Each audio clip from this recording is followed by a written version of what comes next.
Hey, and welcome to this new video, my second video on my second channel. That's fitting, isn't it? Okay, so I will be talking about books today. That's a thing that I like to do. I do it on my ASMR channel all the time, but I don't want to talk about books all the time on my ASMR channel. So now that I have a second channel, it's time to talk about books here as well. And give me a second.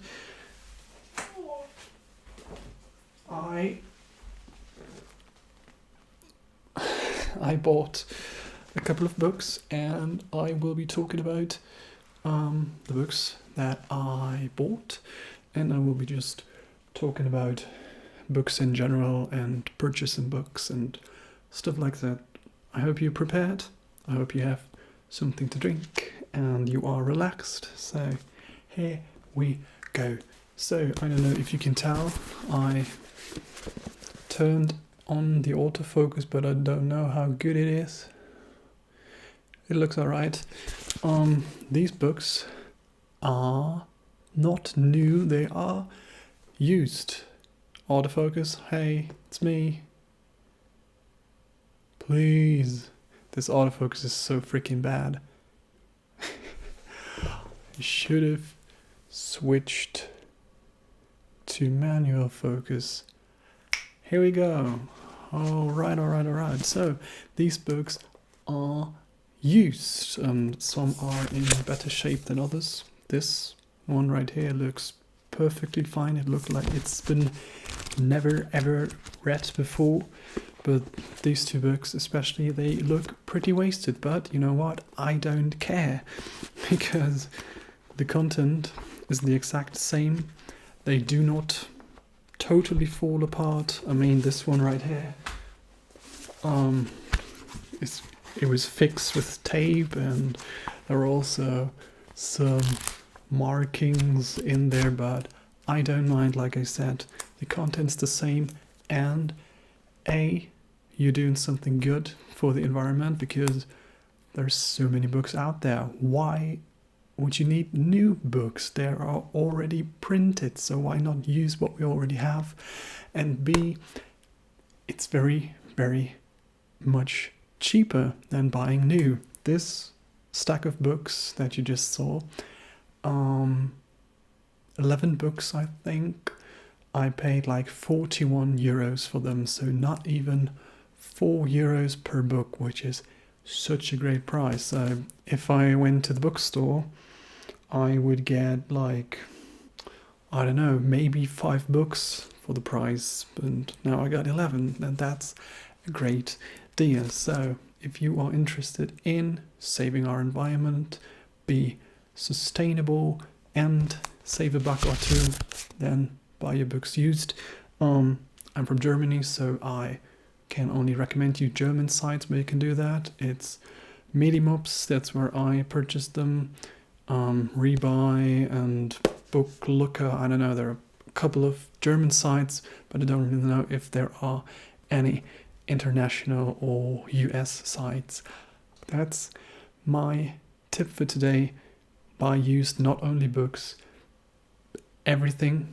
I don't do it, don't get me wrong, but you can buy clothes secondhand, you can buy furniture secondhand. There's so much stuff where you can save money and save the environment. So maybe I will do another video on that. If you're interested in how I personally try to save the planet, which I can't do alone, so you must help, let me know if you want to see a video like this down below in the comments.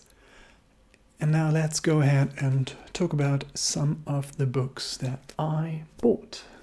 The books that I bought is a very, very wild mix of German literature and English literature. Thank you, autofocus. And I'm thinking if there's some other languages in here. Swedish. There's a Swedish book, but I definitely bought it in German. I just want to talk quickly about my idea of what books I want to buy. First of all, I know there are libraries. I recently got a library card again, But for books, I really, really want to own them. I want to have like my own personal library at some point. So I want to live more minimalistic and stuff, but owning books is so nice. I really like to look at them. I like to feel them. I like them as you can see, as a piece of furniture, bookshelves in your apartment, and I really feel that they add to a nice environment in your apartment. So that's why I love owning books. And to be honest, the books that I purchase, I'm always looking down because that's where they're lying. I really don't know a lot about a lot of them because I am a real sucker for like reviews and ratings, and I picked most of those books because they had like a good rating on Goodreads. That's an app or a website that I use where I track what I read, where I track what I want to read. If you are a reader as well, you probably know Goodreads. It's not perfect. It's totally fine. It's just nice to have a list of books that I want to read at some point. And like I said, I looked at a couple of ratings, and I feel like if there are a lot of people who like a book, who rated it highly, there has to be something to it. I mean, there were books in the past that loads of people liked that I loathed. The first thing that comes to mind is The Alchemist from Paulo Coelho.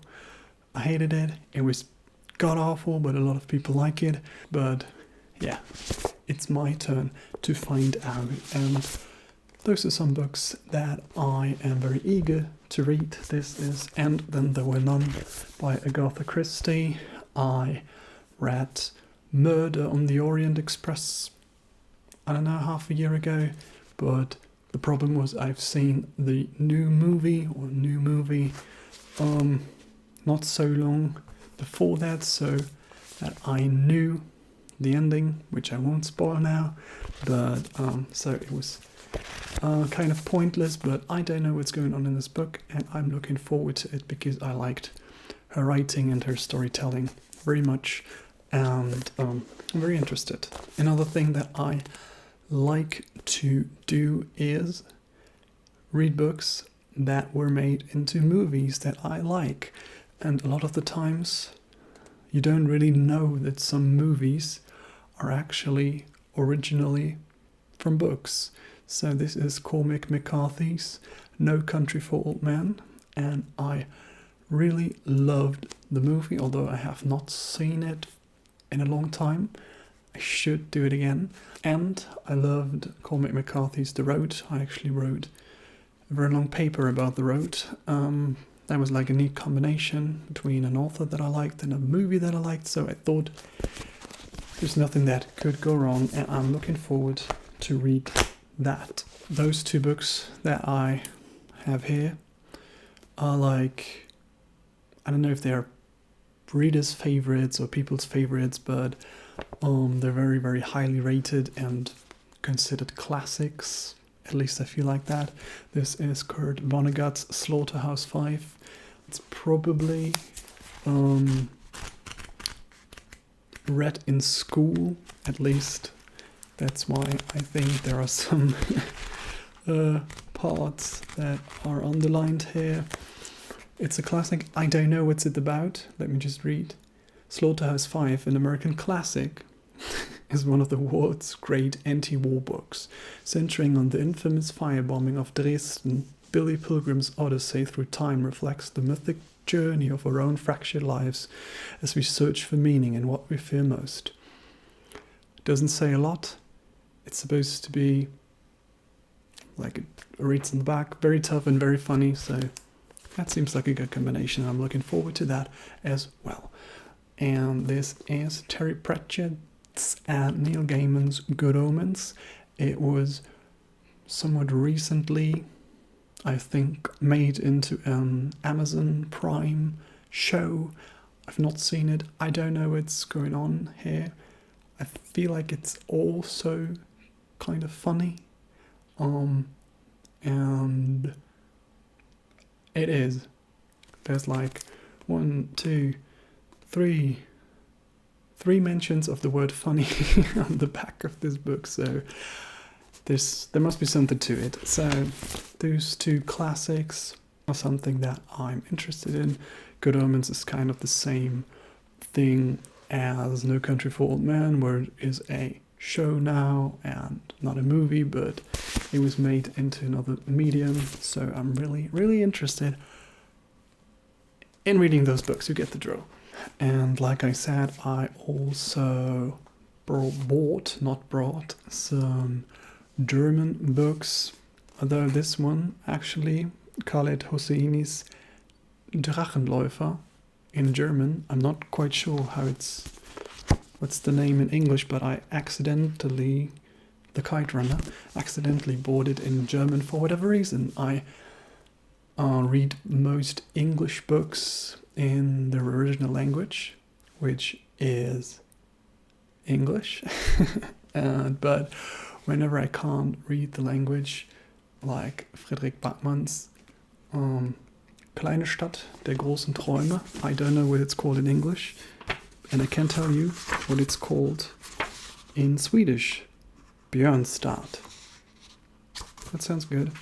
I recently made an ASMR video where I read a man called Ove, I don't know, in German. So if you're into ASMR and you haven't checked it out, go ahead. I just realized that I have not been looking in the lens this whole video. So I hope that didn't put you off or something. So like I said, 2 German books. This one is probably very light. So I am going on vacation in a couple of weeks, so this is perfect for that. I don't know how many pages that is, about 500. When I have the whole day for myself, I think I can finish it in like 2 days. This book, like I said, bought accidentally in German, but still looking forward to it. It's like one of those modern classic that is read in probably all of the book clubs that there are around, and a book that I feel like everybody owns. My parents own it, so that must mean something. So let's take a look at the books that there are left, if there's something to talk about, and if not, then we'll wrap this baby up. Okay, let's finish this video with another book recommendation if you are German. So this is Die Känguru-Apokryphen from Marc-Uwe Kling. If you're from Germany, you probably know the Känguru trilogy. It's a series of books with a guy and a kangaroo, and they're living together, and they are living through a lot of different episodes, and they have adventures and stuff, and it's quite funny. It's also very thoughtful. It deals with politics and social issues, but I don't know if there's an English translation. I don't know if I can find it out. Probably not. I don't know, maybe there is. So if you're interested in that, go ahead and check it out. And if you're from Germany, you can definitely do that because they are great. All right, I think this is enough with my book haul / ramble. Now it's your turn. If you want to tell me about how you read, what you don't like to read, then go ahead and write it down below in the comment section. I felt like a lot of people were interested in more book-related videos, so that's why I figured that would be a very good second video. Also, thanks so much for all the suggestions that you gave me under the last video for what kind of videos you want to see or what kind of videos I should make. So if you have any more of that, go ahead and write it down in the comment section as well. And yeah, thanks so much for tuning in, and I'll see you soon.